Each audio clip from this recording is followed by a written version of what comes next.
part of, I think, what I've heard is the challenge is that you have almost siloed experts. So you are an expert in endocrinology, or you focus on the heart or the lungs. And it seems to me that at least the people I've been speaking with, they're backing off of that siloed approach, and they're saying, wait a minute, let's get to root cause, and let's back off of these silos, and let's pull back all of that back, and let's look at the entire person. So let's look at their diet, their relationship to sun, or any number of things. I mean, would that characterize kind of the work that you do in the terms of like being more of a generally looking at the overall client as a unique human being that has all these different aspects hitting them, not just one thing?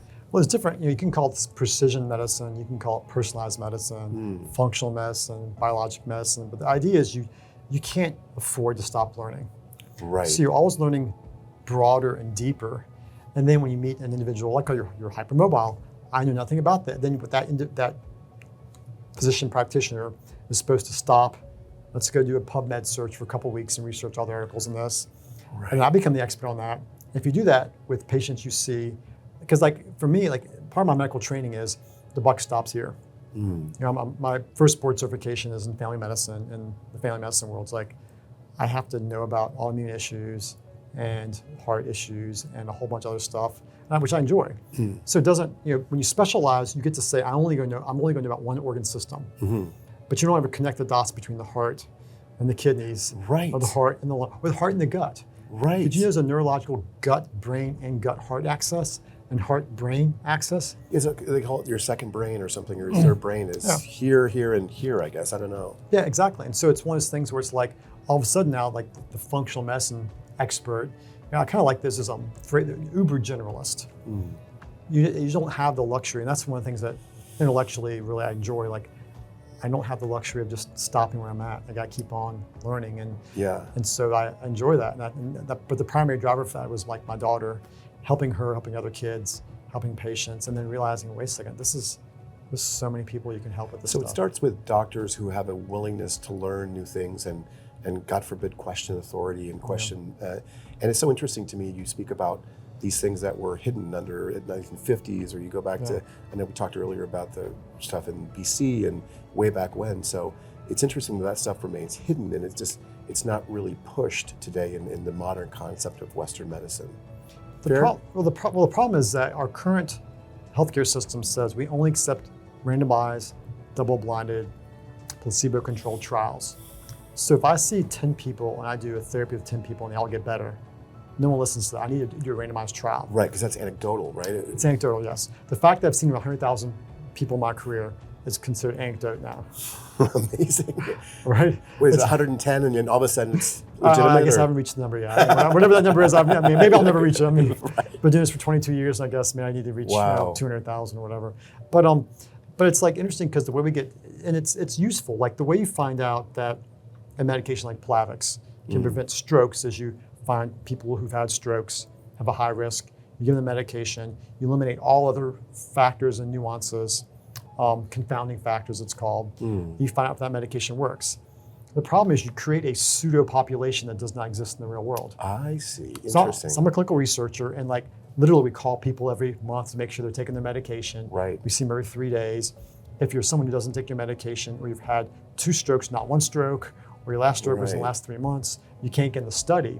Right. So we find this stable population of people that does not exist in the real world.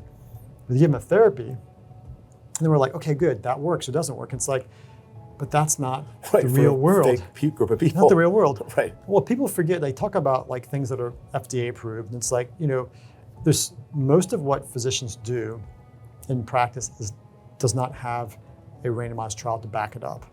It's just like, for example, using seizure medications for migraines. Yes, Topamax has been studied for that. But originally it was a seizure drug, and then neurologists figured out it can help migraines. And then the pharmaceutical company was like, well, we can make more money for migraines because that's super common in seizures. Push that narrative. Yeah. Well, another great example is Viagra, right? So Viagra was originally looked at to treat a thing called pulmonary hypertension, which is basically the arteries in your lungs get small and you eventually suffocate, and it's a bad way to die. Well, they did a study using 20 milligrams of sildenafil, which is the generic for Viagra, to treat that. So then the study, it worked, they're going to FDA approve it. they're trying to get the medication back, and the guys were like, we're not giving this back. Well, why is that? Well, I'm having sex again. Oh, and they're like, wait a second. Okay, pulmonary hypertension rare, erectile dysfunction common. Yeah. And so they change everything course. moves over, yeah. And the thing is, that happens all the time with medications. Right. Using Benadryl to treat migraines. I use Benadryl all the time. You come with a terrible migraine, I can give you a shot of Benadryl and knock it out. Right. Not FDA approved, but we've been doing it for decades. And I had just listened to a recent podcast which spoke about the idea that if you can create different uses for it, you extend patents, and by extending patents, it keeps it off the generic market. So obviously there's a massive profit motive generated by Big Pharma to take this stuff and repurpose it and do a different type of cure. But again, it all comes down to the idea that you're not really looking at the root cause of all this stuff. It's really just, let's slap a Band-Aid on it, let's take care of it for right now, but we'll see in 6 months. Our current healthcare system reimburses for procedures, not cognitive work. Right. So, if I used to go to the hospital and see patients in the hospital. I'd spend 45 minutes seeing a patient, go to the ICU, get calls all night long from the nurse, and I would get paid. Medicare would pay me $85 for that visit. Then my plumber comes up to my house. I have to pay him $150 to show up. Amazing. He's there for an hour. It's like, we wonder why so many procedures are done in our healthcare system. It's you get what you pay for. Right. And the European system is totally different, and their system is 75% general practitioners, 25% specialists, and ours is the opposite, 75% Right. specialists. And so what's the difference? It's we're paying for procedures. Right. And so the reason all the physicians are specializing and the reason why the system's the way it is because you get what you pay for.